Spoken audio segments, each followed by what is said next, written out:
goodness. Welcome one, welcome all. Welcome to the show. You are here on the Fifth Quarter Sports Podcast. I am your host, Mr. Kevlar. Treat them well, and yes, I treat them indubitably well. I hope I used that word right. That one was for you. Joined with me, as always, Mr. Skip, Trophies and More, and Mr. Diamond Dirty D. Life, fellas. What it is, what it ain't, what up, dough. Hey, man. What it is, man, this football season getting off to a raging start. I'm loving what I'm seeing out of these teams. We'll talk about it in a little bit. I got some stuff to say. Yeah. Yes, we had a real boxing match that took place also that we will get into. And like Skip said, we had a wild football weekend and some other news that we got to get into also. Well, I'm going to start us right here. UCLA has fired their head coach, Deshaun Foster, after an 0-3 start. And I did not screenshot it, and I meant to. I lost it. But I heard that Nico is planning to sit out the rest of the season.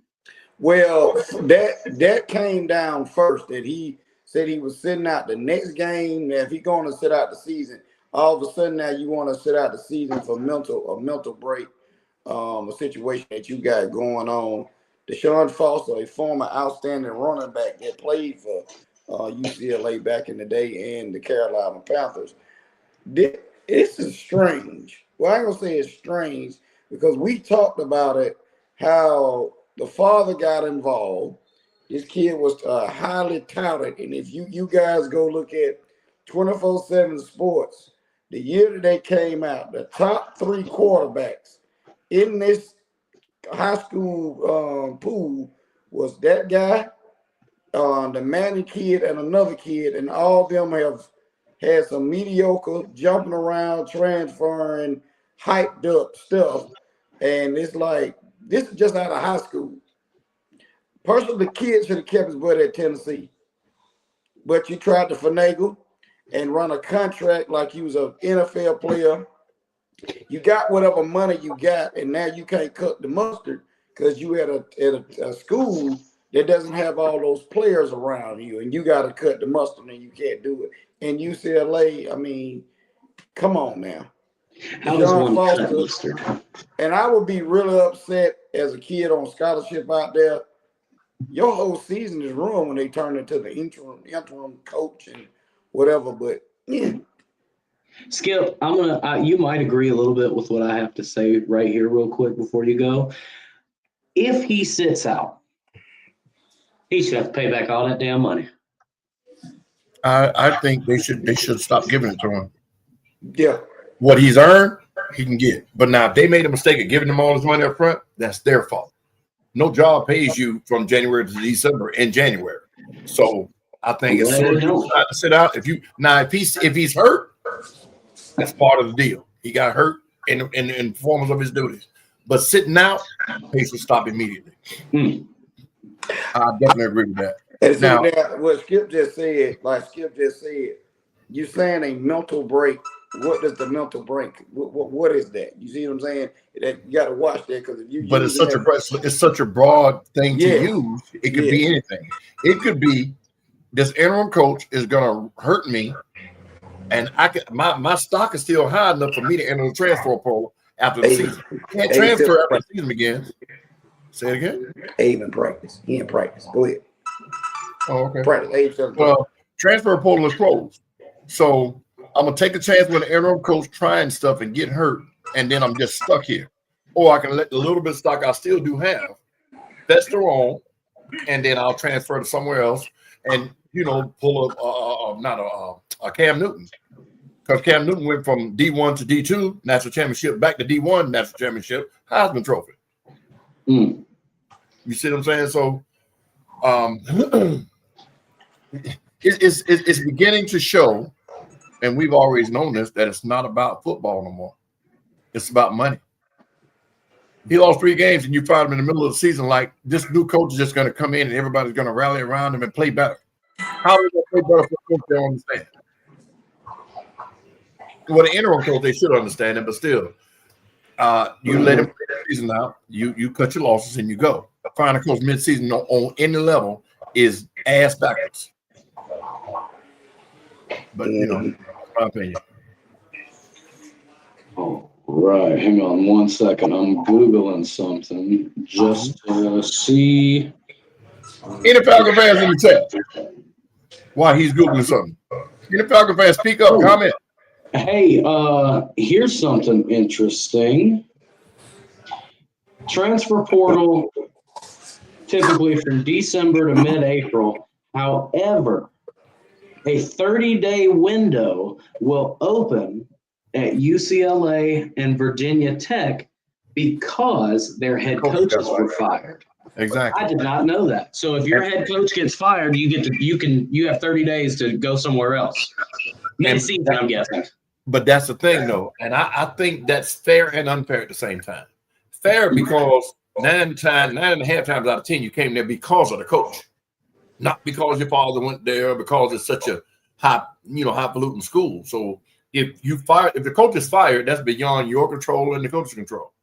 Mm-hmm. So you should have a chance to go. I don't want to sit here and y'all got rid of him, so y'all don't believe in me, whatever the case may be. But it also is a terrible thing because a school's program can be gutted.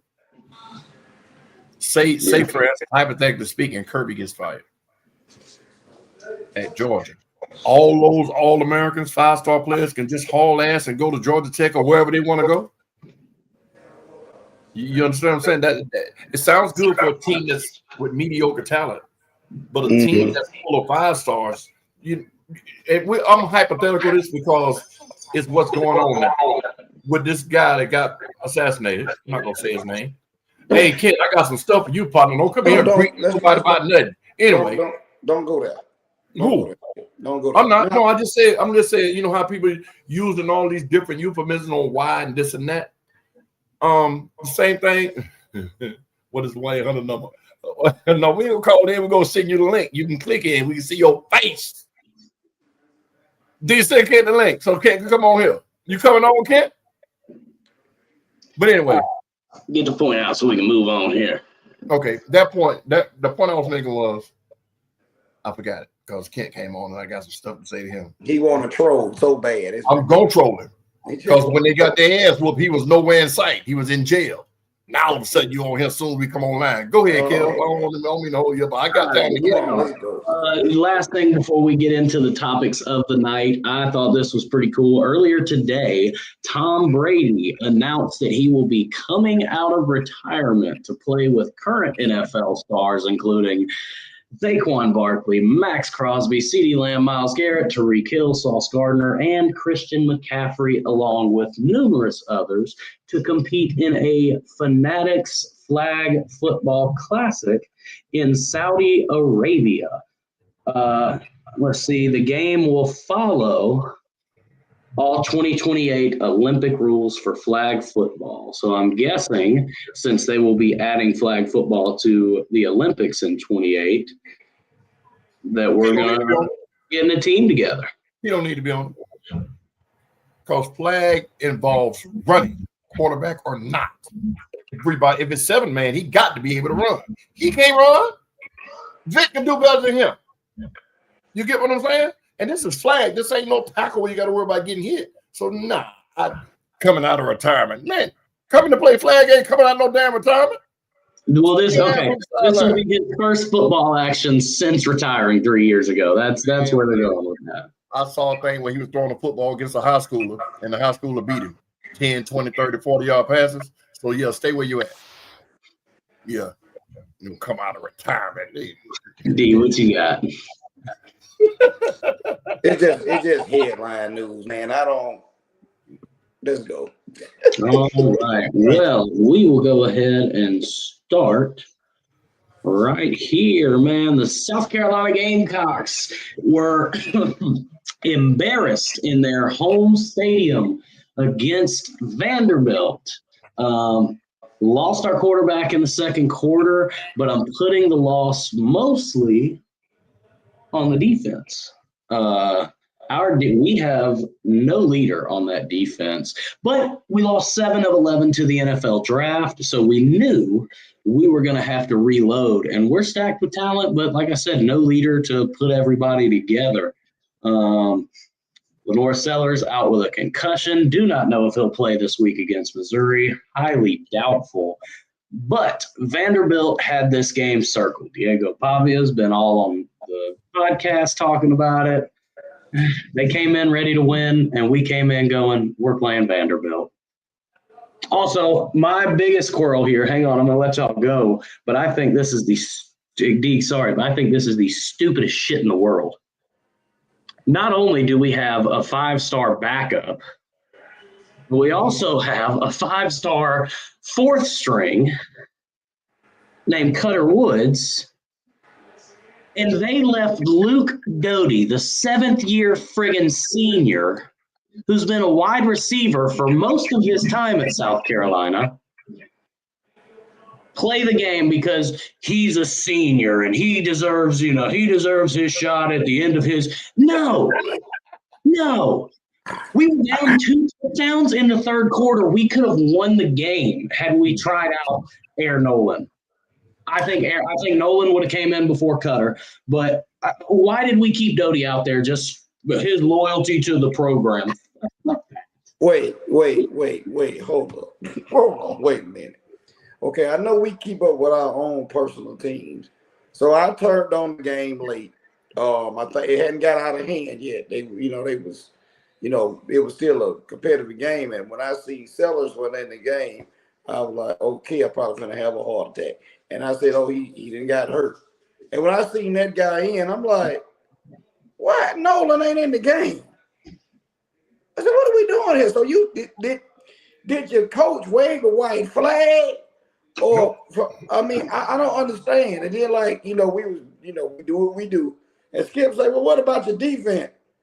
But I told you, Kim, I said Vanderbilt gonna get y'all. And the only reason I said that was because that first game, Virginia Tech barn that y'all returned the kick and the long pass, y'all wasn't moving the ball like that. And I said, you was gonna get in a situation where y'all gonna get yourself have a problem. Y'all played South Carolina State the week prior, and y'all was out there playing around with your food. You see what I'm saying? So you gotta feel like this ain't good for you guys.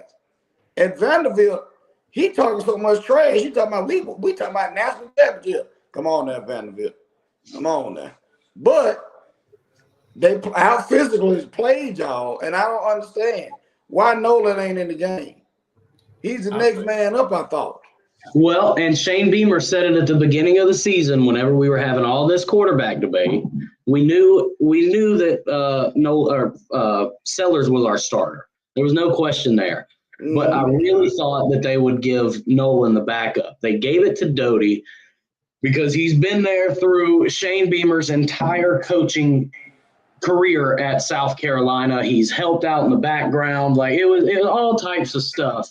And Shane was trying to show his loyalty, but in a situation of SEC football play where we were on the cusp of the playoffs last year and we are supposed to be recreating that or exceeding that, you don't play. To me, it was the same situation as the whole Quinn Ewers and Arch debate. If he was really that good, he would be on the field. And Doty has never proved to be that good. Now, barring, I don't see practice with Nolan and how he does. But anything had to be better than that. Skip, Skip, you remember who Nolan is, don't you? Yeah, I know who he is. There's a big picture that we forgetting about. Playbook. Aaron Nolan don't know the playbook. That's the only reason he wouldn't have been in there. Think about it. It's true. But it's Shula's first year. Huh? It's both of their first years, though. Understandable. Haven't we seen freshmen come in and run major programs? Now, I said this about the Falcon quarterback, Dan Reeves. He shrunk his playbook down for Vic. So with Aaron Nolan, with all the hype behind him, And this right here tells us there's more to it. He done did something, and the coach said, well, I'm punishing you, or he cannot run the offense. That's it. Because what they put out there, he could have turned around backwards and did better than that. Just on the hype alone. So we got to look at all of it. But again, like I said, that as the game was, when it got out of hand, we were talking on text, y'all defense letting y'all down too. You know, your quarterback got hurt. It took some air out of the football, but it's still football to be played.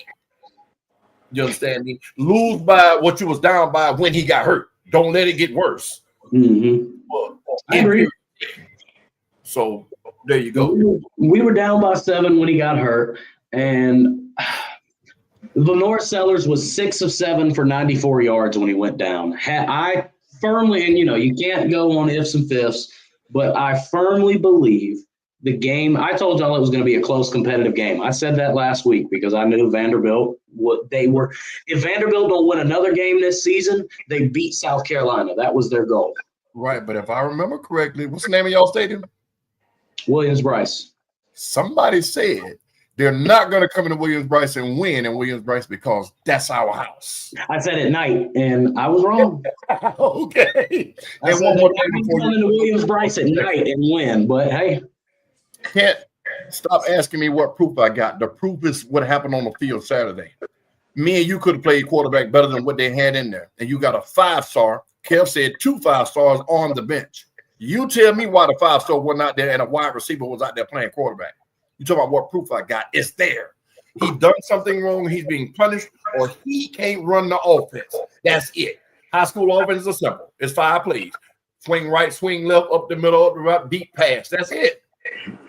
Now, I get we looked bad, but I do have an issue with going from 11 all the way out of the rankings. Because you got beat by an unranked team. So, other teams have been upset by unranked teams already that stayed in the top. Okay. Stayed in top. Either way, all that matters, and look, here's where it comes down to it. If Sellers is good to go, I believe we still have our shot. It's just going to be a little bit more difficult because we've got like 6 ranked teams in a row. Once again, we had top 10 hardest schedule in the country, which is fine. That's what we're in the SEC. Every week is a battle. All right, let's move on to the next game. My bad, I got to get it pulled up. I was lacking. Vandy plays Georgia State, and South Carolina goes to Columbia to play the Missouri Tigers. That ain't no pushover. I know. Well, so we have to beat Missouri. But if we don't have Lenore Sellers in the game, if we play Luke Doty again, we definitely will not win. Not only that, with the Aaron Nolan thing, they're paying him a significant amount of money also. Nolan? Yes. He's getting a significant amount of NIL money to go over there. So I don't understand that you just waved the white flag. I'm confused. And you talking about, like you said, because he's a senior, you gave him a shot to do what? I don't get that. This is poor as Skip. I'm just gonna be honest with you. I'm not gonna even say it's the kid don't know the playbook. Poor coaching. Well, Mike Shula is doing the same thing. Got his ass ran out of Alabama, and we're only in week 4. Thank you very much. That's just poor coaching. The Miami Hurricanes, man, there was a lot of interest in their game this weekend against South Florida, but it did not matter. The Hurricanes rolled, the wind was blowing, and the Bulls got ran out of South Florida 49-12. No touchdowns allowed, which I think is the most impressive part of this, being that Miami had the worst defense in all of college football last year. Had the worst run defense. But, yeah. The hype was because they beat Florida. They woke up and found out how to play football, and they beat the mess out of Florida. And they were favored to lose by double digits, I believe. So once the ball got rolling, like you said, it was, okay, let's show you that you're not as good as you thought you were because you beat a team that shouldn't have been ranked as high as they were, which is the same thing that happened with Florida State last year. We'll talk about them, whenever we do, but they came in the season ranked and we top 5, and they got the stank beat off them, and they ended up winning 2 games. I think the same thing is going to happen to the Gators this year. They may win 2 games, maybe 3, 4, but that's what it is. And all those wins against them won't matter for nothing because they ain't gonna beat nobody of significance. So good game, Hurricanes. I'm actually still not impressed with the quarterback. I'm not. 23 of 28 for 3 touchdowns. That's fine. It was a cupcake, and I'm calling South Florida a cupcake but I'm calling South Florida a cupcake because had they not beat Florida, we would have been favored by 30 points against them. What I'm looking at is the way his balls are being delivered. The receivers had to slow down twice to catch his ball. He has a cannon. We know that. We saw him on the biggest stage. So he's walking in mud, in my opinion. He's a good quarterback. I know that. But I'm not impressed because lead these guys with the football. Put the ball where they got to run up under it. Put it out where they got to stretch their arms out. When a receiver has to slow down, that's a chance for an injury. It's a chance for a drop or even a pick. He's done that on 2 touchdown passes in 2 different games. So, again, I'm not impressed with him, but keep doing what you're doing, partner. We need you to keep winning. That's all that matters. Yeah. That's all that matters. And again, like Skip said, we knew South Florida was just riding the hype. Miami is Miami. Wasn't no issue there. But the way he plays, yes, they won the game. But like Skip said, he did have 2 turnovers. And that will come back to hunt you against a better team with better offense. And so that you should be doing that. He's still doing what he does. And I told you that, Skip. He got talent. He got talent, but he's going to give the ball up to you. You're going to get an opportunity because he's going to turn the ball over. And if South Florida had any bit of other offense and your defense played well, they lose that game. I'm saying this, hypothetically. They do that against Georgia Tech, and he turned that ball over, they're going to be in trouble. But also, we showed that we have a piece of a running game against them. Now, again, they're not elite level defense, but the running back showed some promise. He showed some flash. So if he can keep doing that, getting his 70 yards, 80 yards, I think if he averages 80 yards a game from here on out, we got a damn good chance of going undefeated. If he get 80 yards rushing a game, every game, not average it, but get it every game, which is averaging that. But I don't want to be 200 yards one game and 60 yards next game. 80 every game, I think we got a good chance of going undefeated because it'll take some pressure off of him having to throw the ball and having to do what quarterbacks need to do to win the game. You get what I'm saying? Yeah. So that's my opinion on that. There you go. All right. Well, the battle that took place at 3:30 between the Bulldogs and the Volunteers, man, oh man, was that a barn burner. I also believe it leaves some questions open for both teams on the defensive side of the ball. Yes. Yes. D, that's your team, so take it away, please, sir. The Bulldogs pulled overtime. I think we all wanted to see if Gunner could play in a shootout type atmosphere, and how he would respond with the offense getting opened up a little bit. My issue with my team is the secondary. We've seen them get exposed. Whatever is not, we haven't had a standout lockdown corner, if you will, since Baker left and won that award for the best corner in college. And it's rearing its ugly head again. Tennessee had a hell of a game plan, and I'm going to say this. Tennessee supposed to won this game. Ain't no ifs, ands, or buts about it. We put ourselves in a situation to lose the game. Am I proud of how the guys played back? This is a battle test. You went in a hostile environment and you came out with it, but not because of your play. You play like a championship team to get yourself back in it and make it competitive. Because at one point, Skip, you seen it, it was 21-7. You see what I'm saying? And poor coaching again on Tennessee's part. Tennessee they have went down in the last 3 games against Georgia. They went down and scored first. And again, where's the running game at? You cannot keep throwing the ball around like that, leaving teams when you get a lead by 10 or 14 points, and you letting them back in. Now, Georgia has a good run defense. You're gonna give them the opportunity to get back in the game, but no, sir. And I gotta say this before I let Skip go. Georgia turned the game because they shortened the possessions, meaning they started running the ball, trying to control it to get back in the game. Because they could have got the doors blown off of it. But go ahead, Skip. It was poor coaching, and if a coach needs to be fired, he should be at the top of the list. There was no reason to lose that game outside of somebody had some money bet on it or somebody had a phone call say, hey, you better not win this football game. There was a turnover with 6+ minutes left in the game. You up by 5, and you played for a fucking field goal.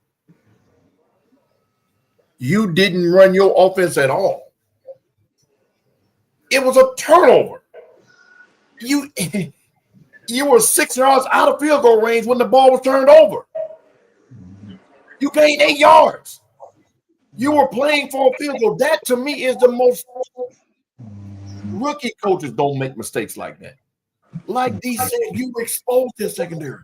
Go 4 wide, run the ball up the middle. Don't come in tight and let them know that you're running.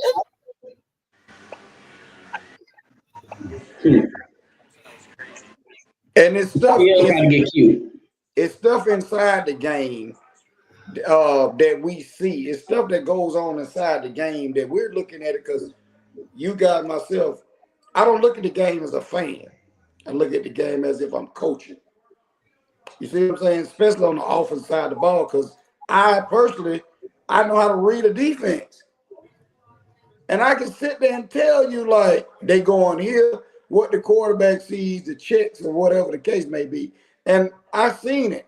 I said, we can't stop them. They're going to beat themselves.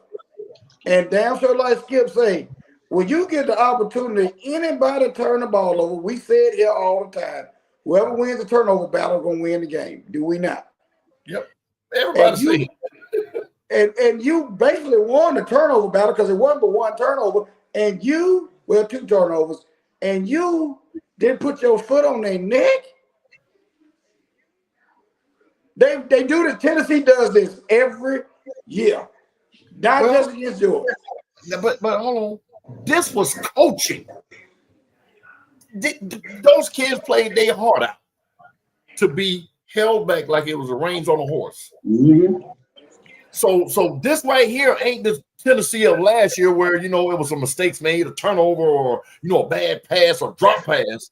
This was coaching, plain and simple. But I think you also have to play the other side of that coin from the coach's perspective. He's sitting there going, oh, shit, we just got to get a couple yards, get in field goal range, and we can hit a walk-off field goal and win the game. But hang on, he's also looking at last year. I tried to air it out crazy, and I threw an interception. He's having that second thought. Well, Nico was there last year. What you talking about, Nico? I'm just saying in general, from Highpool's perspective.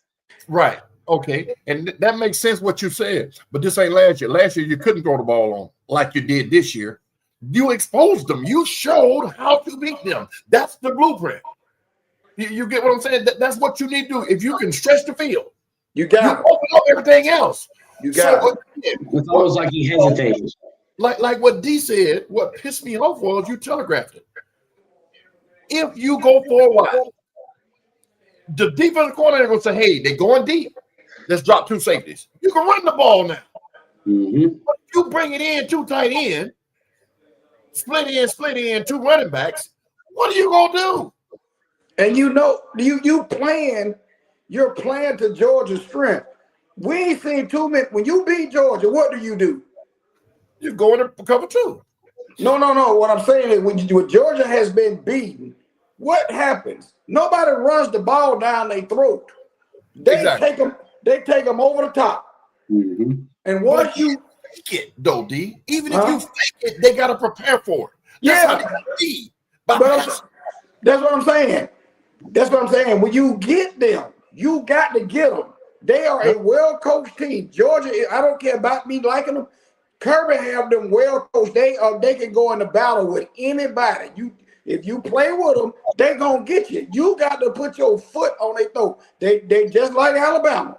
When you get them, you better put your foot on their throat. They will come back. We've seen this. They got the talent, they got the coaching, they got everything in place. I'm sorry, Skip. Go ahead. You got 5. Do you hear me? 5-man rotation at running back. They ran for 130-some damn yards. And now what I'm talking about, they just kept switching them out. You got a speedster, you got a bruiser, you got this one, you got that one. It's going to keep working eventually. And Gunner, he ready to go. Skip got his quarterback. That's where he wanted to be. Talking about Carson Beck. He fits what Miami wants to do. Fine with it. We got our quarterback. He's almost a carbon copy of Stetson Bennett. That's what he is. Not saying I want to say he might be a little more guts than Stetson Bennett. Well, Stetson had a whoop stick though, so I think Stetson had more talent than this boy got. Oh yeah, I totally agree. I totally agree with you there, especially on the defense side of the ball. I'm just saying how when Stetson took over the reins and started, remember how I was one of them guys? I don't trust him. I want me another quarterback. I want Beck to start. I was one of those people. This guy right here is a Georgia quarterback. He's our guy. You can tell that the team rallies around him. He doesn't look like he's nervous at any time when they're playing the game. He's ready to go. He's not rattled. But go ahead. All right, cool. Well, we are just going to run through a couple of the other games that were interesting this weekend. Hey, man, a good one down in the city at noon. The Ramblin' Wreck from Georgia Tech moves on to 3-0, taking down the Clemson Tigers. And this only helps my heartache.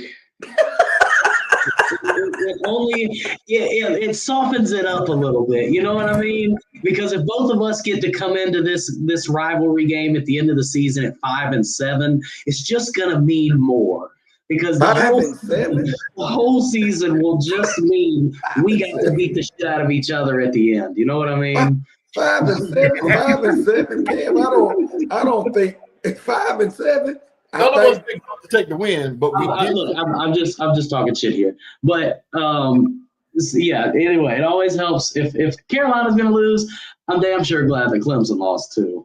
Either way, Caden Klubnik still looks garbage.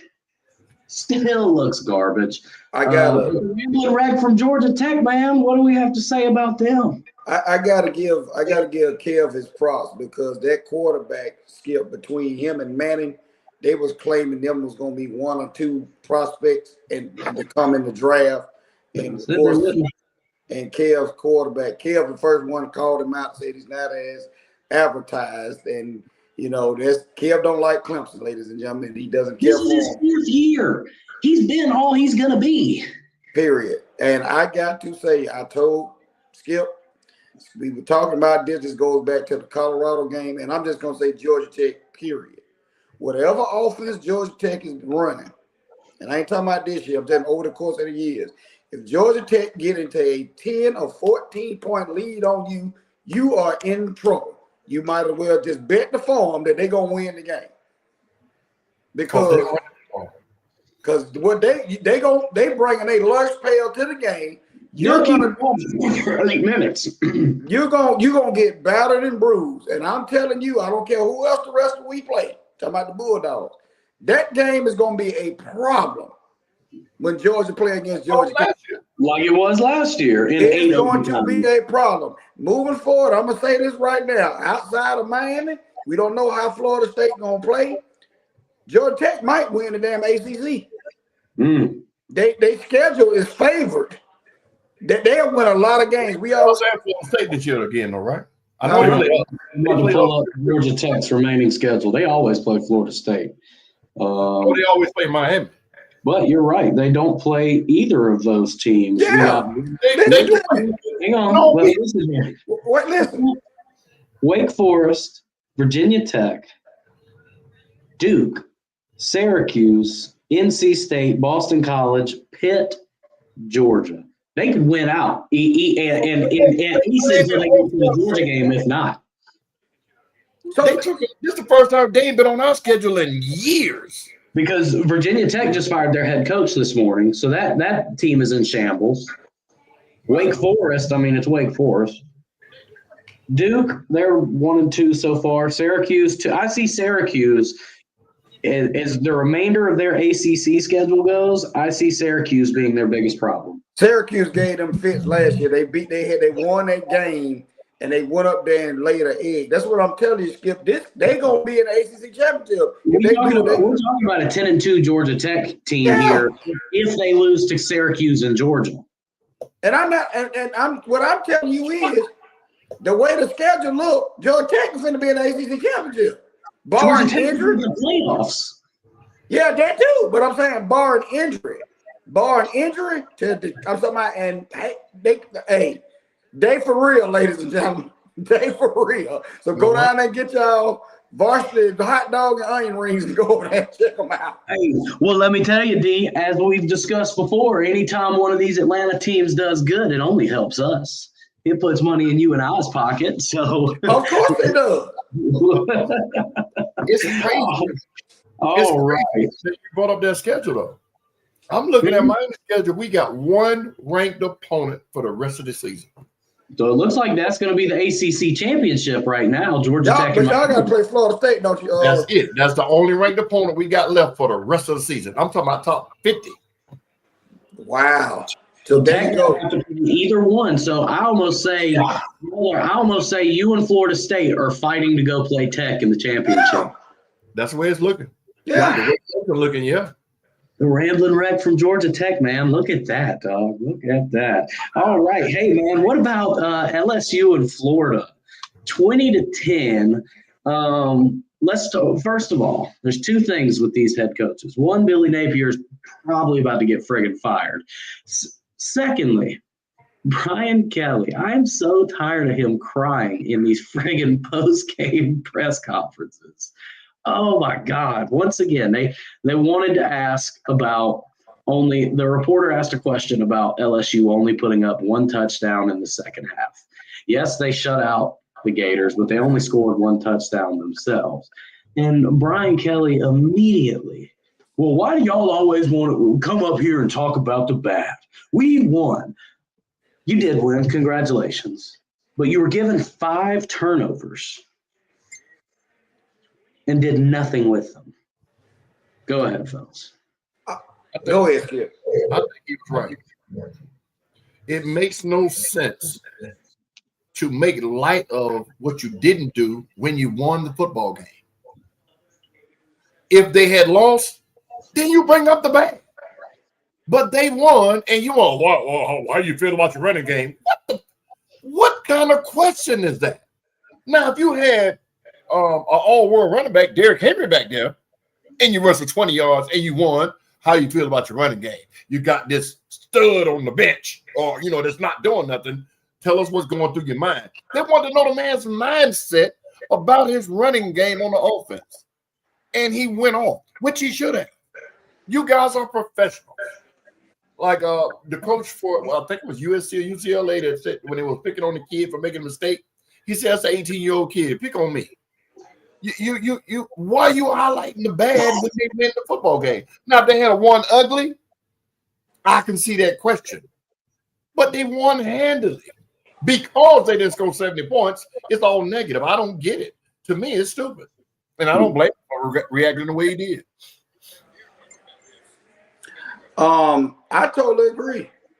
I mess with Brian Kelly all the time. He doesn't win the big game. He doesn't this, that, whatever. And right now, they haven't dropped the ball. They won the games they supposed to I mean, I don't know, and I agree with what he said. We won a game, and you ain't talking to me like we lost. Like we won. It don't matter. Florida ain't no pushover. But you know what I'm saying? Yeah, they turned the ball over that many times, but they still playing with some form of pride. This ain't like you said. This ain't no, I done paid you $1 million to come over and get your ass whooped team now. You know what I'm saying? This is still a rivalry. You still gonna have some people out there playing for something. You know what I'm saying? But I get it. And the day he apologized, he came on air, he apologized to the reporter for that right there. He said he had a lot of respect for him. But in that moment in time, don't do that. And some of y'all reporters don't do that. You just stirring the pot. I don't agree with him apologizing. Me either. You said it. You said it. And somebody in Brian Kelly's position, you got an ass load of money. You don't coach some of the best teams in college. So it can't be about the money. You can't be fearful of your job. You're 70 years old. All that apologizing for telling the truth. Get out of here, man. All right. Well, the last game of this week that we're going to get into, Texas A&M and Notre Dame, man. Notre Dame, who was in the national championship last year, has an 0-2 start. And since they don't play in a conference, you got to ask the question, playoffs are out? Question mark before you answer that. Texas A&M. Marcellus Reed, 17 of 37 with 2 touchdowns, somehow 360 yards. Is A&M back, or is this just a hype game? No, to go in South Bend, and they beat a team that was in a national championship. Now, don't get me wrong. Texas A&M have athletes. It's not they're going to be one of those teams at the end that we don't know what's coming out from that part of the SEC, the LSUs and the Alabamas of the world. They ready to play and they well coach. This is the first time I want to say since '98, if I'm correct, if I've seen it correctly. I ain't gonna say 90. It wasn't '98. First team in about 20-something years that's still 0-2. That's still in the top 25. That goes to what you right out my mouth. What you were saying about your South Carolina team. That's all about Notre Dame. Yeah, that's all it is. They got to lose 4 games. They trying to keep them. They trying to keep them, in my personal opinion, in a place for them to jump back up and keep a spot. There's that playoff. Go ahead. Playoffs. They could win out, and they should not be able to make the playoffs because of who they now Miami beat them. But who they lost to? Come on, man. I don't care if they win the rest of their games by 50 points. They don't deserve a spot in the playoffs. Number one, they're not in the conference, and you shouldn't be able to walk into it. But by it being, it's expanding to 16 teams, right, Kev? Mm-hmm. So by it expanding to 16 teams, that's exactly what they're doing. They're hoping that by some stroke of a miracle, they win out and they get to be back in there again. I think that no independent team should be allowed to play for a chance to be in the national championship game. There's too much.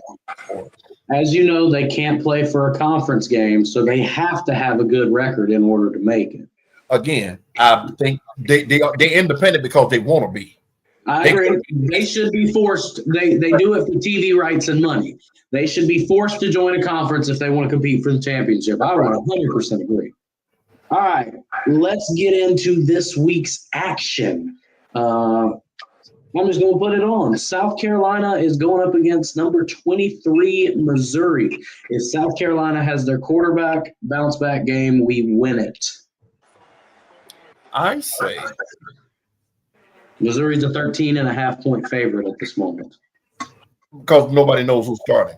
Mm-hmm. And because of what they did when your starter got hurt last week by not putting in Nolan. I think once it's announced that Nolan will start because your quarterback has a concussion, he has a concussion, right?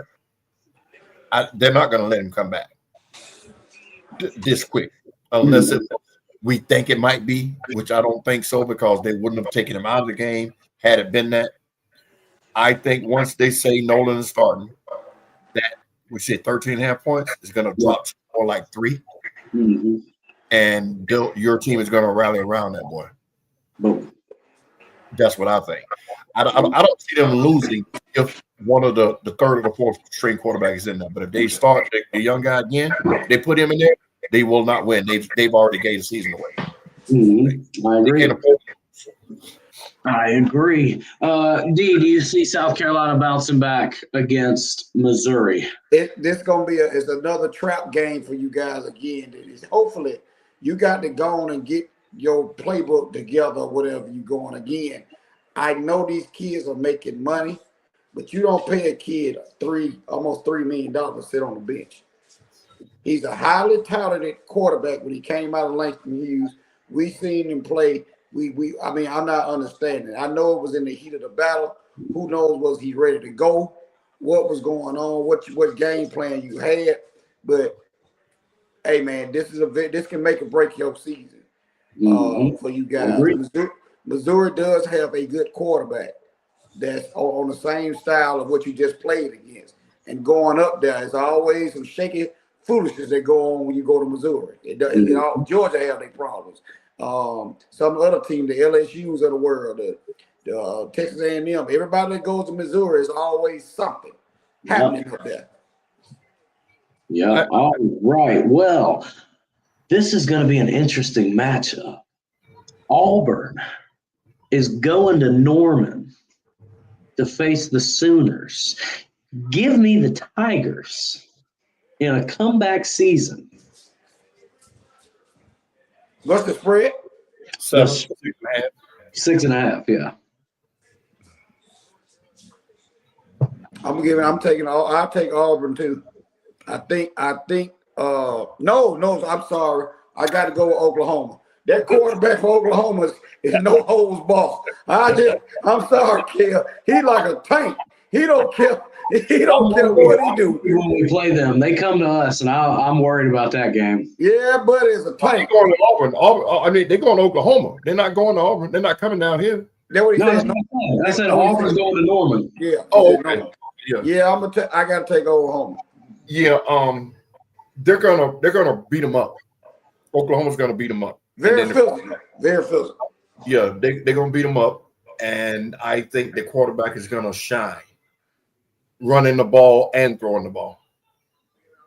Yeah, I see it more than 6 points. I got them by 10. Auburn says when Auburn gets ready, because this is a spotlight game for both of them in SEC play. Auburn tends to wet bed when you're expecting them to win. They're not expected to win here, though. But I'm just saying, when you people expect them to do something, yeah, they wet the bed. All right. Well, just let me see this real quick. Michigan playing Nebraska. Ooh. 3-0 Nebraska going up against 2-1 Michigan. This one is in Nebraska. So you have Dylan Raiola. 2.5 point spread. Who? 2.5 points. So you got the freshman phenom from last year playing for Nebraska. And you got the new freshman phenom for Michigan. So this is their selling point of what they got going on. I'm taking Nebraska. They playing in Lincoln, or they playing in the big house? They're playing in Lincoln. I'm taking Nebraska too, only because if they get a lead, they're gonna beat Michigan up. Yep, I'm agreeing with that statement. Give me the. They got all the corn huskers up there, boy. Like I said, they eat that corn. Those are big boys. And they all grow up to want to play for Nebraska. I'm picking it because of the coaching situation. Yeah, but the coaches don't play. The coaches don't play. No, I'm saying because of the college. And everything. What I tell y'all last season about Matt Rule and the Nebraska Cornhuskers, I said y'all told me I was crazy last season because I said Matt Rule's going to bring Nebraska back. That's what he's known for. I mean, they respectable, but hey, if they beat Michigan, you got to put them in some type of conversation. At 3-0, they should be ranked because Notre Dame is 0-2 and in the top 25. Michigan's 2-1. Yeah, that. All right. Well, let's get into the nitty-gritty here. The Florida Gators are going to Miami. Do we think Billy Napier tries to save his job and coach a winning game? This might be the game that we've seen. We've seen two coaches get fired. I have not seen in my days that coaches in college getting fired in the mid-season. That means you just engage. You just unless they get in trouble. Program is in shambles. He loses this game, they're gonna go and they already close to home. They just gonna tell him get a rental car and clean out your office after the game. You're not even riding back with the team. I don't know. I don't know about the firing part because of how Miami has looked. If they get blown out of the building, 40-point loss, yeah, I can see it. But they're not expected to win, and I'm surprised it's only 3 points. They beat the stink out of the team that beat them, and it's only 3 points. So that right there, to me, means I think he has room to lose. I mean, he's gonna lose, It just is. But I think if it's a 10-point, 14-point loss, hey man, you got to do something the rest of the season now. But if they lose by 50, which is all things are pointing that way by how we've been playing and the momentum we have, yeah, I don't think he gets a ride back on the team playing. What's you call him still? What's the over and under? Oh, 52. Oh wow. And so they ain't been scoring on 20 points. Oh, I don't see that. So if they don't score 20 points, that leaves us. If they score 14, that's 36 points for us. They got so what y'all gonna put up 42-10? Oh Lord. That's what I'm saying. And if it's that kind of score, then yeah, he deserves to be fired. And again, you paid a quarterback a bunch of money to come now. Well, that's what you have to do, though. The way that it is now, you got to spend that money. So y'all got Miami. But I'm gonna take Florida in that one. Right. Cut your mess out. Sometimes don't take the team. Just go. I'm taking Florida. I'm taking Florida because it is an SEC versus an ACC matchup. There's my reason. I'll give you the reasoning. Okay. And I need my conference to come out on top. I'm with you on that. I'm just not. Oh, right. So here's a game that we probably would have never talked about. 3-0 Illinois is going to face 3-0 Indiana. One is ranked number 9. The other is ranked 19. It is a 7:30 game. Indiana ranked number 9. Are they not? No, 19. Illinois. Illinois is ranked number 9. Wow. Well, to end their season last year, they beat South Carolina, and then that put them in high regards, and now they're 3-0. You can't argue with it. So that's the game in the Big Ten, basically, for this week. They got a schedule, though. They got USC, they got Ohio State. Yep. And that's pretty much it. What's the spread? 3. 3.5. 3.5. Losses. Yeah, 3.5. Give me. I'm gonna take Indiana. That's who has a 3.5. I'm taking Indiana. You gonna take Illinois? I'm taking Indiana. I'm taking Illinois. I think Illinois will out physical. Their quarterbacks are pretty even. Listen to this. Illinois quarterback 56 of 78 with 8 touchdowns. Indiana's quarterback 55 of 76 with 9 touchdowns. Throwing the ball, they're going to be pretty even. Their running backs are only 5 yards apart. Their wide receivers are only 10 yards apart. So ain't no defense in this game, and they only got in favor of the score. I mean, the total score of 52.5 points. Throwing the ball like that in a shootout, they home. I'm gonna pick Illinois. I'm gonna go with Illinois. You know what, Skip? You just pointed that out. I'm gonna go Indiana because they're at home. I say that takes them the difference. Yeah, but Okay, y'all both picked Indiana. I'm gonna stick with it on no one else. Okay. All right, well, that's pretty much it here on the college side of things. Let's shoot over to the NFL, fellas. We will go through our picks from last week really quick here. The Commanders and the Packers went at it on Thursday night. Skip was the only one to choose Green Bay. Boom, you got that one. By the way, I texted everything over to Abe and got his picks, so they are in here. All right, Eagles and the Chiefs. We all picked the Eagles. Bucks and Texans. That one is happening now, and I believe the Bucks are in the league. 14-10. 14-10. Well, Mike Evans just caught some type of downfield pass. Ravens and the Browns, man. All y'all picked the Ravens. I thought the Browns would have some type of bounce back, but it did not happen. And then the Bills and the Jets, baby. I picked the Bills. Abe picked the Bills. You two picked the Jets. Hey, so, huh? Yes, we did. Yeah. I don't know what made me pick the Jets. We You said that the Bills would be tired from that matchup against. That's exactly what. It was the same reason that I picked the Browns over the Ravens. That logic right there, because I thought they'd have a hangover. That's what I said. You are correct. Mm-hmm. They know winning that, but Russell showed up, man. Hey, buddy. Yeah, man. Cowboys might have won that game, but threw for 450 yards. 450, and you know what? You know who he targeted? Diggs. Deron Bland is out with an ankle injury, I believe, or a foot injury, and they went after the veteran, not the young guy that was covering for him for Deron Bland. The anticipation.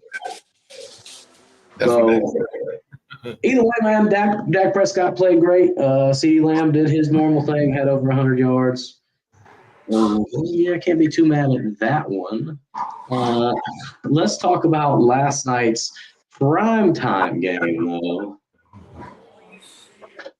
This what did so the maestro Salomon here. He knows how to get it started. He tried his best. I've been waiting on this. Let me say this now. Falcons fans. You play a hell of a defense in this game. My sentiment was, why you not playing the rookies? You played them last night. And you played them. Huh? The rookie showed up on defense. You played them on every draft pick on defense. Played last night, number 33 at Conant. And they got sacks. And you had 6 sacks totals, 5 in the first half. You set the tone. My only other issue is, and me and Kent Bo, we have our own group chat that we do while the game is going on. Skip might have to add you to that. Please add me. They're going to kick his ass out. The way the Falcons play, they finally put a fullback in the backfield, Skip. You got 2 hellified running backs, and they ran it down their throat. My problem is the receiving core is not that good to me. Kyle Pitts got involved last night, and they cannot score in the red zone. They blow the doors off Minnesota last night. The way Minnesota playing on the offensive side of the ball, the Falcons supposed to blow the doors off of it, and the way the defense was playing. That's my opinion. I'm glad they won because somebody will have a for sale sign in their yard today if they didn't win. So I will give it to Skip because Skip wants your ass, kid. I'm sorry. Falcons should have won that game with 38 points on the board. Say what? The Falcons should have had 38 points on the board in that game. That is a fact. That's a fact. Secondly, first off, third off, all of it.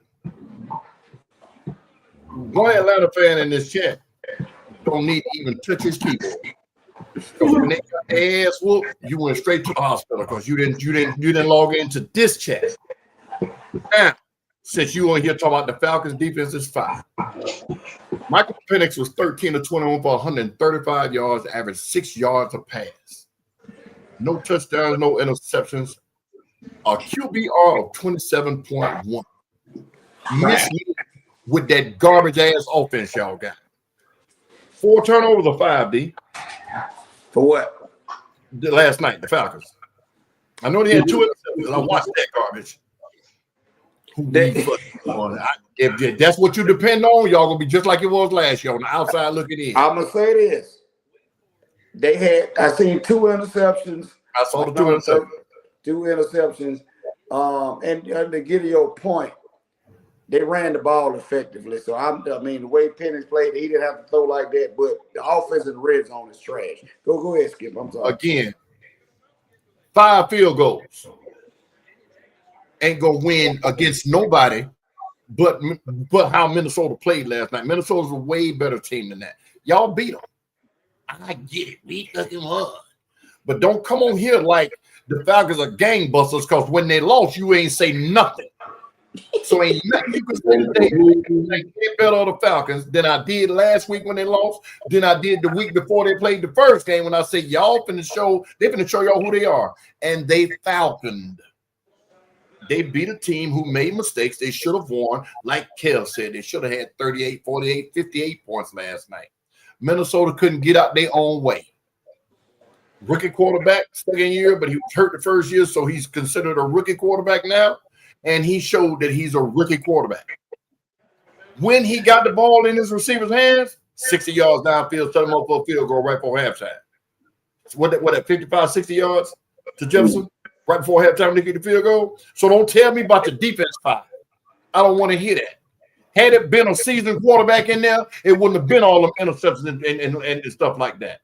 Now, Skip, I know you get. A better quarterback would have did that. I'm just gonna say this, Skip. You got to give them their props. They played. I'm not giving them nothing. Their defense played better than the first week, because the Falcons right now should be 2-0, but they should be. And get to your point, better quarterback play, they could be 0-2. Man, listen, 5 field goals, been in the red zone 6 times, 5 times, 6 times. Just me with that, they should be 2-0. Hey, field goals, and you bragging like you, man, shit. Don't say nothing. Kent, to your comment, you came here to see what he had to say. Of course he did, because they won. Had they lost, Kent wouldn't log on no more this year. Thank you, Kent. I'm glad you're here for the support, Kent. I really appreciate you, brother. We appreciate your support. We appreciate your support. What, you think I care about your opinion about Falcon? Yeah, you care, because you wanted to brag, but you can't, because the facts are there. They good. You had a chance to open up the offense and just go crazy. Bijan Robinson looked like Bijan Robinson. Other than that, ain't nobody else did nothing. What's the rest of their schedule if y'all have that pulled up? The Falcons? Yes. I have it for you in 2 seconds. Right now. Boom. All right. They got the Panthers this week. Then the Commanders. Commanders are interesting because it sounds like Jalen Hurts is having a knee problem. Or Jalen Hurts, I'm sorry. Jaden Daniels is having a knee problem. So we don't know who their QB might be in 2 weeks. Then they got the Bills. Then they got the Niners, Dolphins, Patriots, Colts, Panthers, Saints, Jets, Seahawks, Bucks, Cardinals, Rams, Saints. They don't have that bad of a schedule. So, barring that this game here, and like we said, barring the injury to the guy up there in Washington, Falcons could be 3-1, Skip, going into because they like to play around with Carolina out there now. You can't. They got Washington, then they got Buffalo, then they got us. I'm sorry, no, they got the Panthers next. That's what I'm saying. They could be 3-1, but the problem when they get ready to play Buffalo, when Buffalo comes here, the issue I'm saying is they got to score in the red zone. They did this the first game of the season, not getting down in the red zone. You see, they left Koo at home. They told him not to get on the plane. They didn't let Koo kick last night. So, hey, you can't be going against teams that can score. The elites of the NFC, the Green Bays, the Philadelphias, even the Cowboys. The Cowboys play against the Falcons. It's going to be a whole problem because the Cowboys can't score. You got to score touchdowns in the red zone. It's just what it is. Tampa is not going to let you do what Tampa is. Between them and Tampa in a division, Falcons still have a chance, opportunity to win 10 games, but there you go. All right, let's get into some week 3 matchups. Fellas, I don't have any of the picks written or any of the games written down yet. We're going to freestyle it right here live for the people. Hey, wait a minute. Wait just a minute here. The champs don't get no talk. We ain't getting no talk. Okay, I apologize. As we all predicted, the Eagles, you know what? I'm so glad you reminded me. The Eagles beat the Kansas City Chiefs yesterday in their Super Bowl rematch. This now makes Jalen Hurts in his last 4 out of 5 games less than 155 passing yards. That's fine. And guess what? See, you go with that narrative out of all narratives. What is this? The narrative is this: he is carried by the talent around him. So wait a minute. Let's stop right there. Let's stop right there. Did you watch the game? Yes. Okay, so what we supposed to have done on offense is that's what you're going with. What you want to see? See, this is different. Skip, this is the difference. This is the difference in Stat Boy and I got Rain. Oh, okay. Stat Boy want to brag on stats. The best part, leave out the Dallas Cowboys from this equation. You have the least amount of rings in the division. That's fine. Fine. You ain't even seen you've never seen them win in real life, so it don't matter. That is fine, but the Giants have more rings than you. Bringing up some stats, and we undefeated, and we beat y'all. You're bringing up rings. The Redskins have more rings than you. That's a fact. I'm talking about you. You bringing up. We talking about what happened yesterday, and the only thing you can talk about is he didn't have 100 yards. If you watch the football game, it was a snooze fest on both offsides of the ball because they were playing defense. What are you talking about?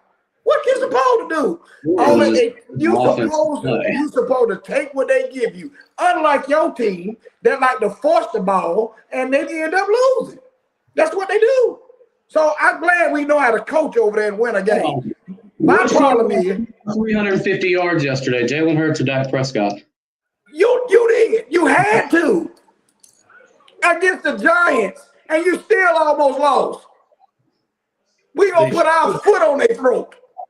Okay. Now back to what I was saying. We talking about 2 Super Bowl teams. I don't know why we talking about somebody that ain't made it to the NFC Championship. You bring them in the conversation for what reason? I don't know. But let's go back to it. I don't understand why we have to keep going up the arrowhead, proving a point. We have put them to rest. They are dead. Please stop sending us up there. We've killed the kingdom. That's what we've done. I don't care what nobody say. We know how to handle the kingdom. We put our foot on their throat and barring a turnover at a Super Bowl, we would be 4-0 against them. So we keep going up there and we keep beating them. I don't care how we do it, we beat them. And you got somebody talking trash. I know he's somewhere crying because Chris Jones like to cry. You didn't even have 100 yards.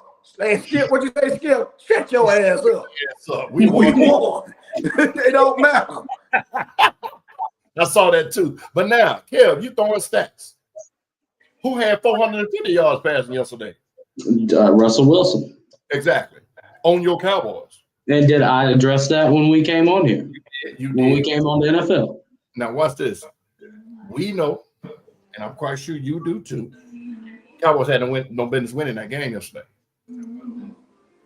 Now, they played excellent. They played to win the game. I get it. That's how they out there.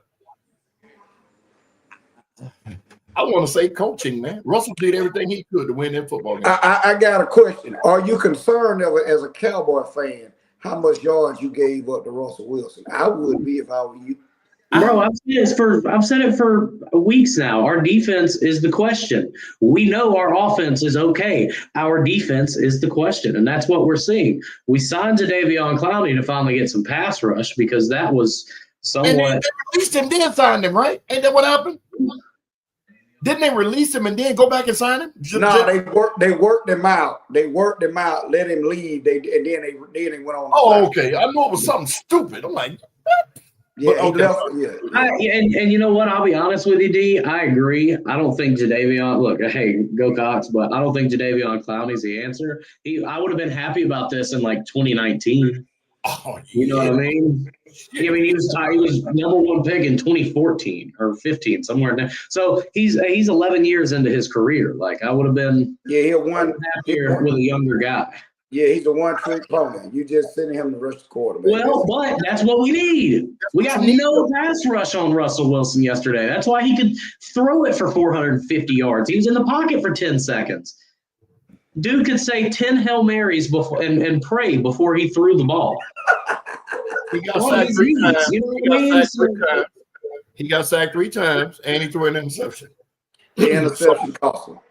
So this was more of Dallas not having enough in the backfield of the defense. And I told you. Because we get it. Any good quarterback, 1,000 ball gone. If Russell's receivers can get open like if he was still in Seattle, he'd still be Russell Wilson, of old. So I think he just showed that he still got it and he capitalized where he could. It wasn't like, he came out like, oh, yeah, we're going to throw for 400 yards because nobody saw that coming. So, you know what, though? I'm a 49er fan, but the Dallas Cowboys are scary. And I'm telling you why I say they're scary. Their defense ain't shit, and they winning. Now, they 1-1. But you look at their schedule, man. They going to be something to worry about. If the defense wakes up and plays a halfway decent game, they're going to be in every single football game from here on out. Now, and their coach is more aggressive on the offense than McCarthy was. And that's what we needed. He's very aggressive. Very aggressive. The Cowboys run game. What did I tell y'all? We went and got a coach who wanted to run the ball, and now we're figuring it out. Our offensive line is playing well. We just signed our left tackle to 4 years, $96 million. All we need is a decent run game. Get us 7 to 8 yards on first and second down on the ground.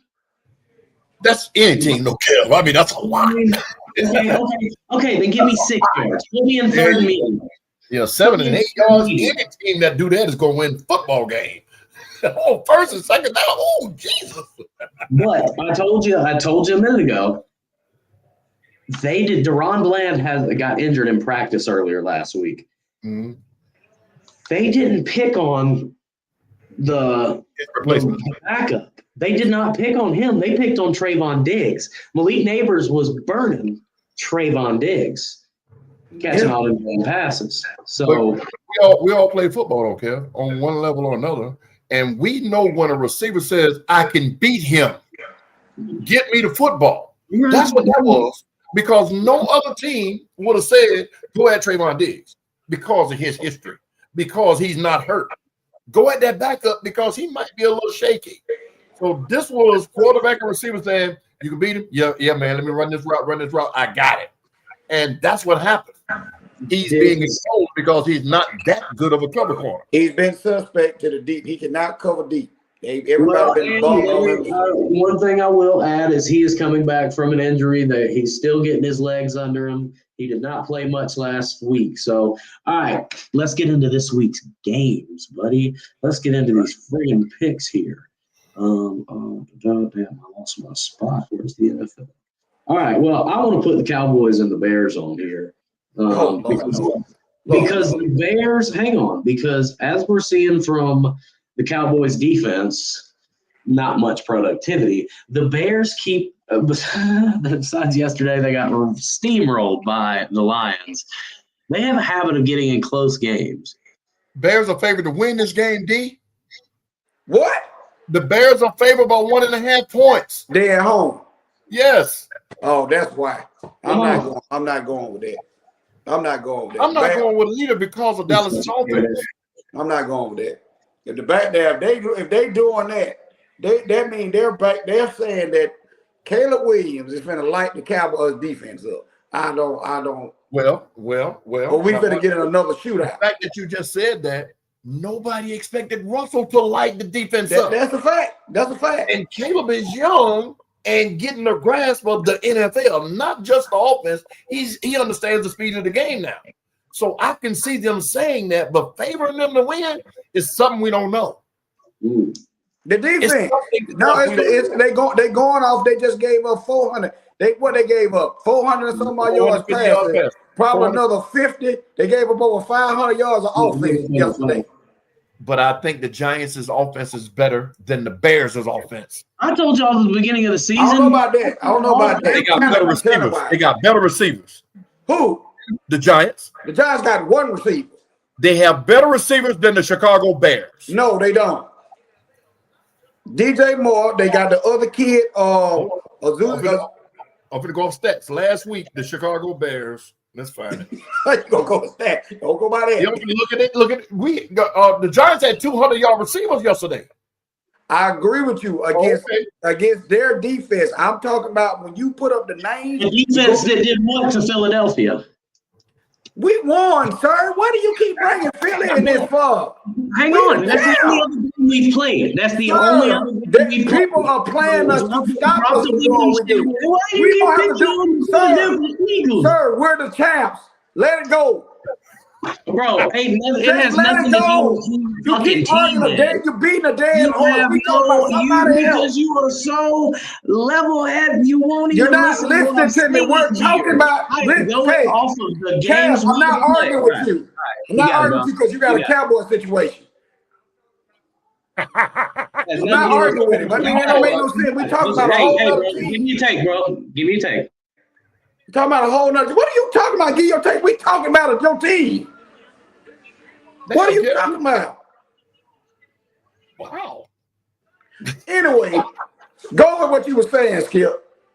The Bears had DeAndre Swift. I'm sorry, that's Russian. Rome Odunze. Yes. Had 120-yard receiving, 2 touchdowns. Mm-hmm. DJ Moore had 46-yard receiving. Mm-hmm. Now, DJ Moore is considered a better receiver than what the Giants have. But neighbors, that's what I'm saying. So him and neighbors will cancel each other out. Yeah, them but two, the other receiver had for the Giants had 130-something yards too. Yes, he did. So when I say the Bears are favored, it's not because of their passing game. It's something that's not. It's something in the scouting report will come out. They factor in the Bears defense being a little bit better than Dallas defense. Now I don't agree with that. But that's why I say Chicago's offense is not as good, in my opinion, as the Giants' offense. Not damn the defense. We talking about just Russell. I think we can't say Caleb is better than Russell. He's projected to be better than Russell. But as it stands right now, I think Russell is the better quarterback. Caleb has a bunch of upside. I get it. But Russell knows how to get rid of that ball, how to avoid this, how to avoid that. Caleb is still learning that. So for them to favor the Bears over the Cowboys at home with being 0-2 is something we're missing. It can't be because the Jets put up 400 yards that they're favoring the Bears to win. I just don't. That's what I'm saying. It's weird. We need to see if that changes as the week goes. Like it's gonna change. But why would you even favor them anyway at 0-2? That's what I'm saying. It's something I agree with you on that, and it's got to be because of the defense. The defense. What is the over and under? I just lost it. 1.5. Oh no, the combined. I got to go back to it. 49.5 points. Bears ain't gonna score no 25 points, man. I don't see them scoring 25 points. I don't understand. If it's some weather conditions that we don't know, something ain't adding up. I don't get that either. Yeah, that to me, it screams there's something coming down the pipe that we don't know about. Somebody's hurt that ain't been brought out yet. It's Monday. They don't have to release the injury report. We'll get it. We'll know Wednesday. Yeah, there you go. It's something. There's no reason for that. And the way Dak looked Sunday, man, you can't know 1.5 to an 0-2 team. That's disrespectful. Yeah. Kev, you there? You could have got mad by that. You would bring your ass back on the screen. You'll be all right. Damn, so we'll. But anyway, since he's doing that, man, we got the Lions and the Ravens Monday night. Ravens all day. Ravens all day. They beat up on a Bears team. They beat up on the Chicago Bears. They in Baltimore. I'll take the Ravens also. Ravens are favored by 5.5, 51.5 points. They love this right around 50 points, giving everybody 50 points. Good, they're combined. Yeah, 51.5. Because they looking at the fact that we know somebody's going to get 21. Give or take. Give or take. They are going to get this, and then you got garbage time, depending if it get out of hand. Right. Yeah, I like the Ravens all day in that one. The Broncos and Chargers 1-1 and 1-0. Green Bay and Cleveland 2-0 and 0-2. Washington play the Raiders 1-0 and 1-1. The Jets play the Bucks 0-2 and 1-0. The Rams play the Eagles 2 undefeated at 1:00. Philadelphia 3.5. Yeah, that's a home. That's going to be interesting. That rematch of that playoff game. I'm really scared of that game because they have two good receivers, and we have a question at cornerback. And like you said, defense is playing. Long as Trackhawk don't start no foolishness, we were getting pressure on Mahomes yesterday. That's our calling card. And we still working on that other corner. But Devontae Adams, and Puka, that's going to be an issue. It's going to be closer than what you think. What's the combined? 3.5 is a spread and 44.5 is a total. I think it's going to be a whooping. It's going to be a whooping because I think it's going to fester in Jalen Hurts' head that they won a game yesterday with only 101 yards passing. Now, I don't think he's going to come out and throw 350, 400, but I bet you he's going to move that ball around.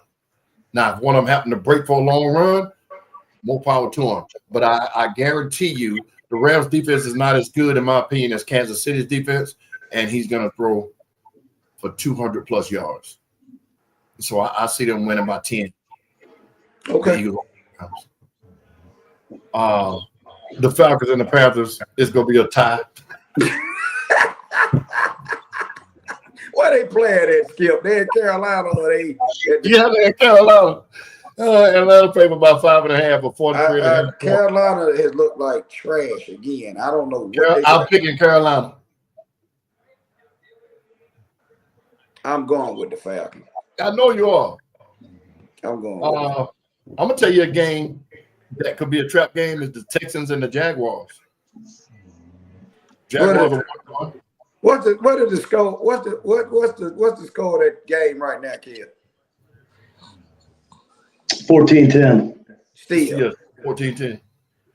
The Texans and the Jaguars. 35 left in the fourth quarter. We got a problem down there in Jaguar country. You see Trevor Lawrence shoe his coach on the sideline when he trying to get in some. Yeah, we got an issue down there. But go ahead. Yeah, but Trevor Lawrence bigger than the program. So. I think he's bigger than the program in my opinion because of his upside. Hello there, Falcon fan. How is you? All is well. You missed it. I hope you was listening. He was roasting Ken ass. He was. What happened? What happened to you last week? He was really. We had practice. Okay, you had practice tonight, didn't you? Yeah, that's why I'm. And you hopped your ass on, didn't you? Yeah. Okay, you couldn't hop on last week. I couldn't. I got home. Exactly. I know why you couldn't because it was too much foot in your ass. You couldn't get that 13 out your ass. That's what it was. Hey man, South Carolina lost, and I couldn't by do three, today. I won. We only lost by 3, sir. I won. You could have lost by half a million millimeters. You lost. Okay. Had they won, you'd have been on here showing all 32 teeth. I'm not. I wouldn't have. Okay, so why you got on tonight? Because he's supposed to be on here. He's supposed You want me to get off? Be quiet, D. You want me to get off? Tonight. You didn't get home. You didn't get home last week before we got the podcast. I did not, sir. We had just moved, sir. So it was a lot going on. I had no space to even talk. I Hey, mean, you but got you act like I'm on here. You act like I'm on here bragging and boasting. It's just one No. game. I don't care. I don't care. I know you don't. It's not gonna make or break me. That's what I'm But saying. I'm gonna pick at you. It's not gonna do nothing. It's not gonna. But I'm gonna pick You at you. picking at me not gonna do nothing. I don't care. Do I look like I care? Do I look like I care? Hey, I'm gonna leave you alone. You got the Rams or the Eagles, dog? What that game at? Philly. Tough though, because the Rams want some get back. But yeah. All right. Are y'all doing this Jags-Texans game? I don't know about that. I don't want to. I'd say that because I think it's a catch game. Because the Texans are 0-1 and they still have a chance for the Texans. They can't afford to lose this game. Yeah, they losing now. Mediocre team. They're 0-1. So it's a mediocre team, and if they lose, then this I think will decide which way their season's gonna go. That's why I said it's a catch game. They in jail. Yeah. All right. Well, the last game, number 4. Well, I don't know what number 3 is, but number 4 is the Monday night game, Lions and Ravens. That one's in Baltimore. They're slated 5.5. We picked it. So you didn't hear none of that stuff we were talking about? Where you go? Okay, yeah. We were talking about that game, and they favored by 5.5, and at Baltimore all day. Yeah. They're not gonna. Detroit is not gonna do what they did yesterday because Baltimore is gonna punch them right back in the face when they get hit. That's what I'm definitely with. Give me the Ravens. Yeah, we all got the Ravens on that, though. All right. What's one more we got? That's how many we had there.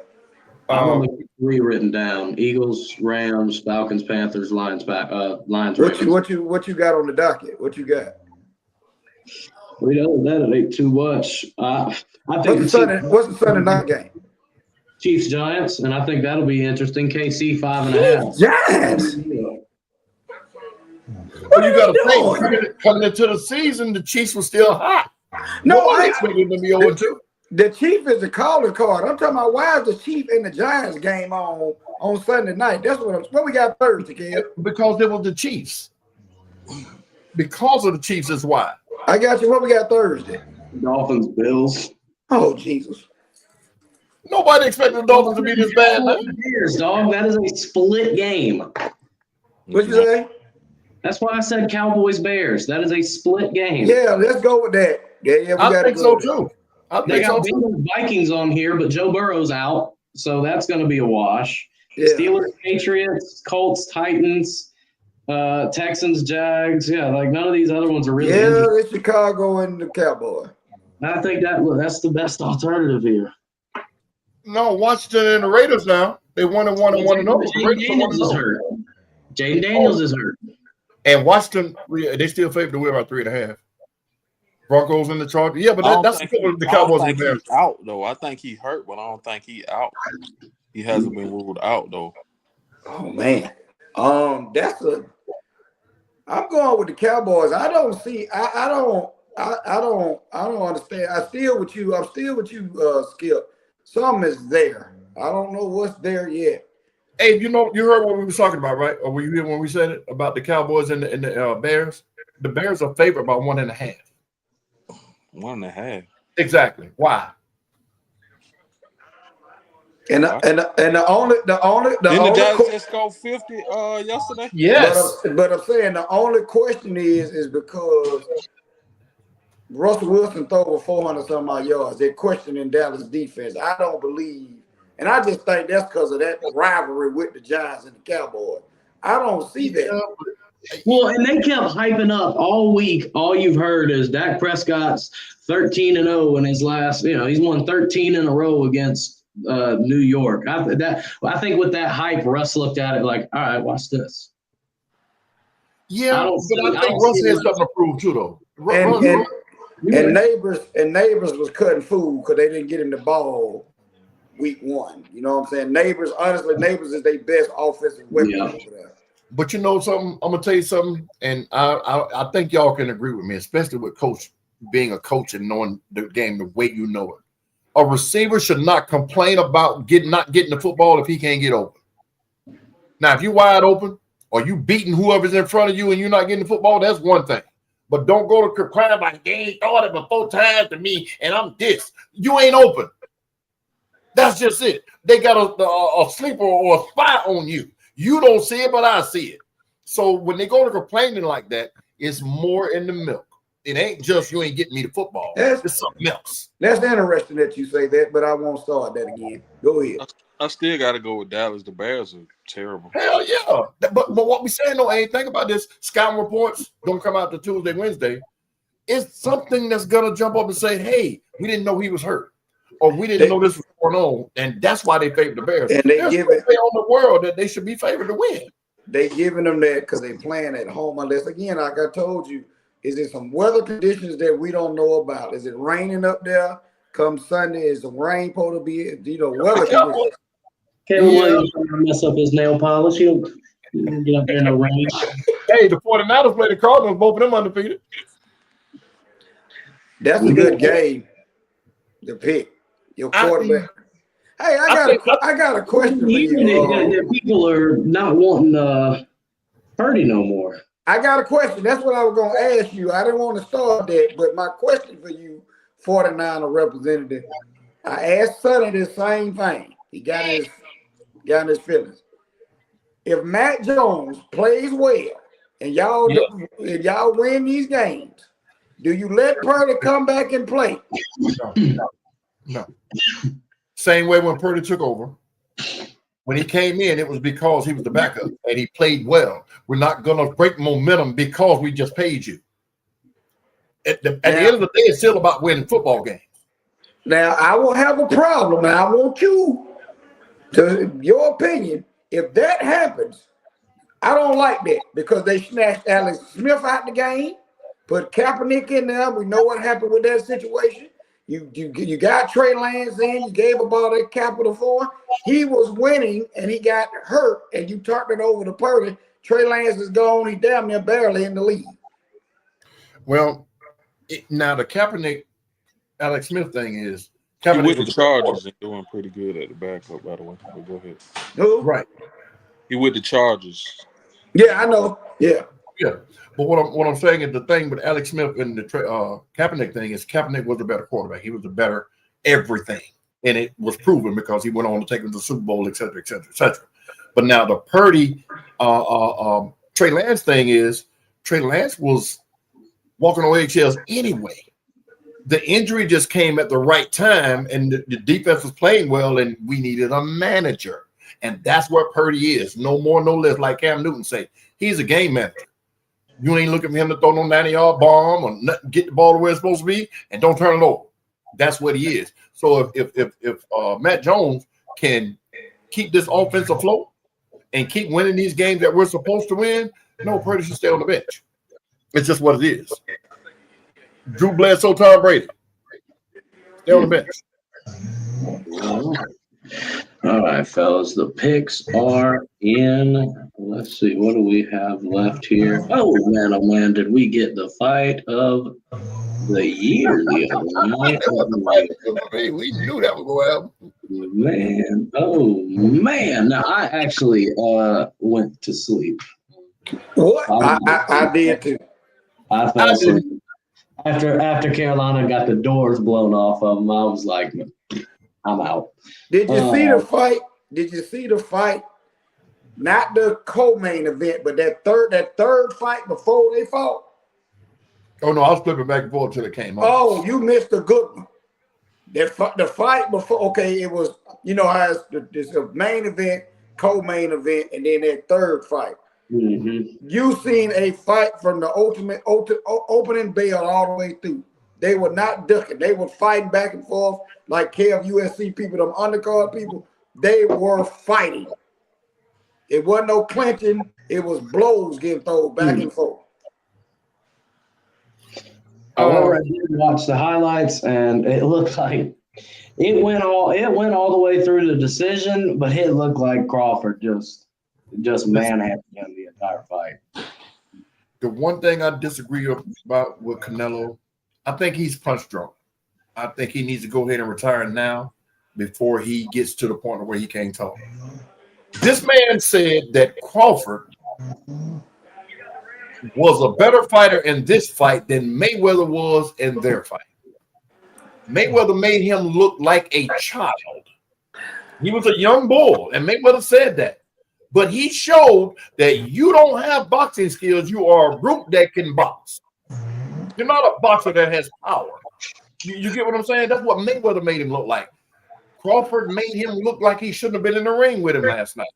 Every punch he threw, he counted it. He stood in the paint with him. He didn't have enough power to knock him out because he could have had he had power.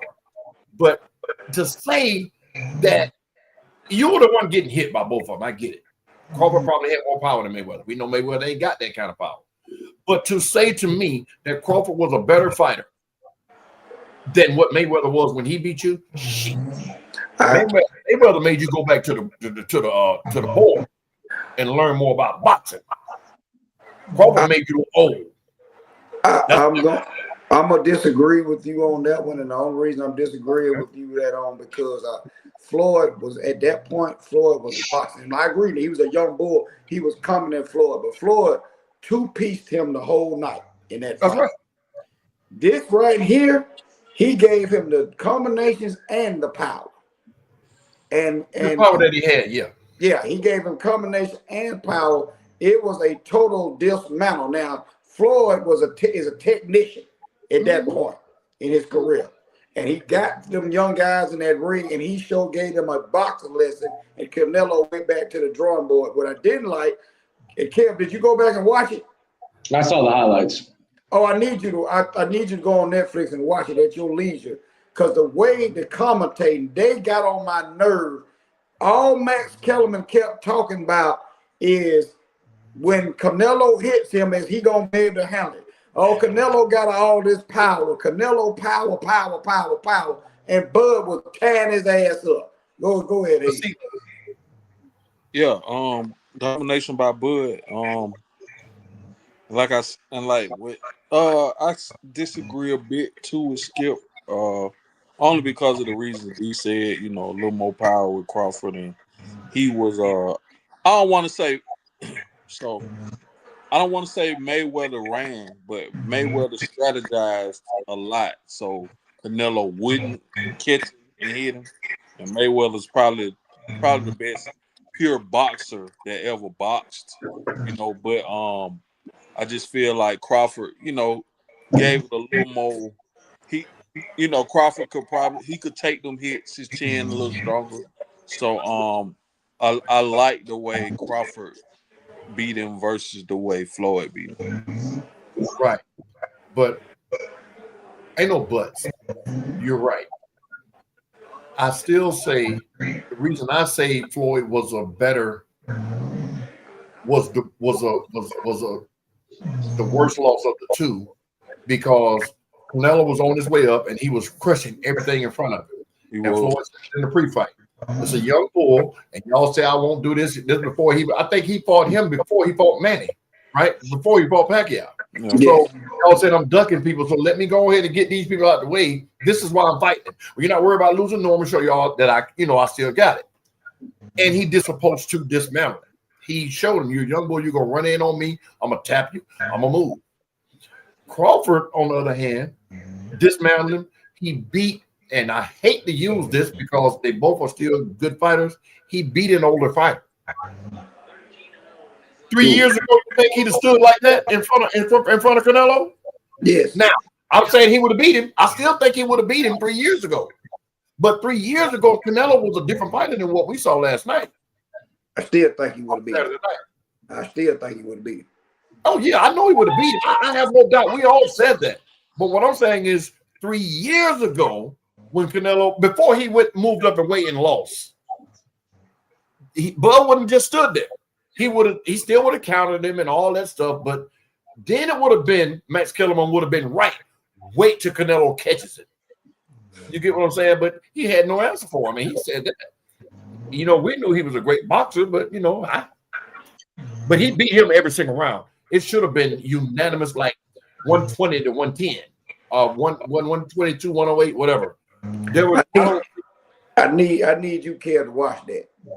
I need you to watch that because You usually pay attention to this, and you're gonna see a dismantling, and you're gonna be like, "Why is Max Kellerman saying this?" Because they thought that's where their money was. That's where their money was at. Oh, that's what that was. You don't go Well, and just dismantle the reigning king, who we want to be the king. That's what that is. We got two bosses that's gonna retire undefeated. And both of them. Oh yeah. Well, Rocky Marciano. I mean, not Rocky Marciano. Who's that? You right? Yeah, but no. all right. Well, with 2 minutes and 10 seconds left in the game, it is 19-14. Texans in the lead. Baker Mayfield will get the ball back with 2 minutes to go. Blue collar quarterback. Blue collar Baker, just so we know, all of us except for Abe pick the Bucks. Abe picked the Texans on this one. All right. What we got? Get up out of here. What we doing? Yeah, we can. I mean, Coach, what you got going on in the football world? Give us the rundown on what's going on. Oh man, we getting ready for a matchup with the Duval Jags this Sunday at New Manchester High School at 3:00. It'll be there'll be a lot of other teams out there playing as well. I think a lot of other teams, different age groups from Duval are coming up as well. So we'll be out there all day. New Manchester High School. I don't really have the address right now, but y'all can Google it. New Manchester is down the street from Kia. Where Kia? What is this? Exactly. Me and you met at Kia. When is this? You said what day? Sunday. Yeah. Sunday. Which is terrible because I need to watch my birds, but I'm gonna. Coach Bars, I reached out to Coach Bars for tickets for Friday. They playing a team from Alabama's coming up here to play Carrollton. What you got to do, White Chocolate?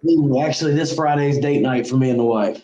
Okay, so he posted he'll let me know probably Wednesday, whatever. But that some team that won the state in Alabama is coming up here to play Carrollton. Okay. Cool. Yeah, I'm down with that, D. Oh, you froze over there? Oh, he blinked his eye. No, I'm not froze. I'm just waiting on you to finish. Oh, okay, yeah. That's right now. I'm there. He said that better word, player. All right, real quick. Hey, did you ever get tickets to the Shaq thing? Oh no. Nah, because I was supposed to go tonight, and I had work and practice, but I want y'all to get some good footage, man, because y'all going to win Thursday. I got my ticket. I'll send it to you. I'm not going to be able to make it. It's tomorrow. You're not coming? I won't be able to make it. I got to work with. I got a supplier with me. Oh, okay. Well, I can't get out of it. But Abe, if you need a ticket, I can send it to you. I got one. But the tickets have names on them. Oh shit. I don't think I'm be honest with you. I don't think they will, but we'll see. Okay. But yeah, because I got 3 tickets and my son ain't gonna be able to go. My dad is. All right. Well, Abe, you just got here. Give me your last take, player. Oh man. Well, it was a great weekend of football for the state of Georgia. Georgia State won. Kennesaw State even won. Georgia Tech won. Go Dogs. And rise up. So it was a great weekend of football, man, in the city, in the state of Georgia. And y'all gonna listen to me about that, what I was saying about Coach Prime now. That least getting shorter. I know he's done a lot for the school, for the program, but you ain't done that much yet. So you keep falling out, keep taking these L's. It's your first year without Shadua and Travis. And I did say it takes some adjusting. And then you could be the best football player in the world, and Deion was, Marshall Faulk was, Warren Sapp was at his position. They got a lot of good NFL guys over there, but it don't always translate to good coaching. So, like I said, y'all, I'm gonna give Prime 2, maybe 3 more years, and they're gonna be ready to get him out of there.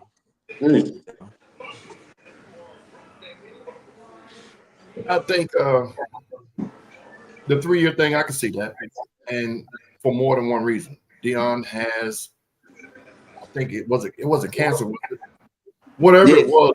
He has this, so I don't think he has 6-7 years left in coaching because of his health. We are so quick to just say you got to win. You can't lose because there's only one coach that's done that, and that he's in Pittsburgh, where he's just won consistently. So, I'm sorry. Yeah, for sure. You're right. So when he's having a bad year because, like Kev said, we lost 7 of 11 to the draft. He lost his whole aura, everything to the draft in his sons and Travis, and then the wide receivers that left and everything else. So retooling is one thing, but why would we expect him to come out and win 10 games this year?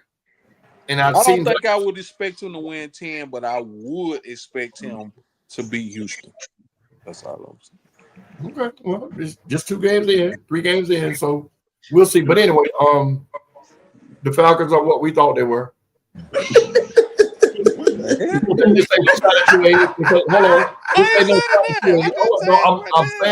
I'm saying that because of Kent Render. Oh. Kent, so I'm catching his strays then. Because he ain't commenting no more. Our defense side. You think I care about your opinion about my Falcons? They what we thought. Oh, you touched the nerve. But anyway, that's good. But yeah, man, it was a good football weekend of football, man. I don't think there were too many upsets as far as the game goes, outside of college, of course. But in the NFL, it was good weeks, So this week coming in, we got some mediocre games, but thank you guys for tuning in. Y'all next week.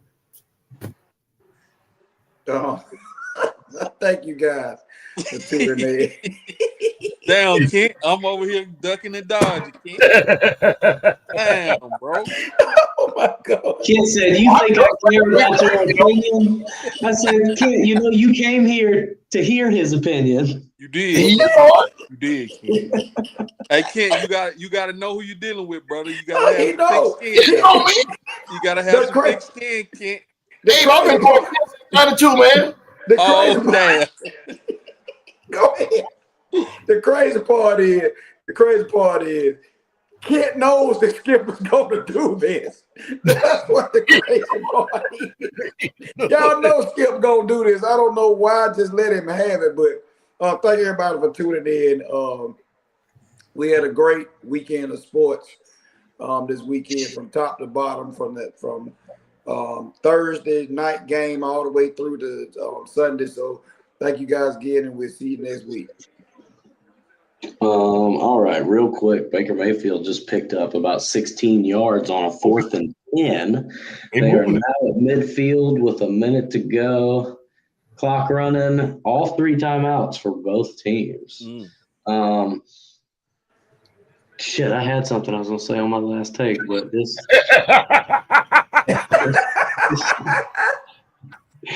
oh, man. All right. Either way. Thank you to everybody who tuned in. We will be back next Monday night with more action. Hey, until then, please make sure the beer stays cold and the wings stay lemon pepper, baby. We are out.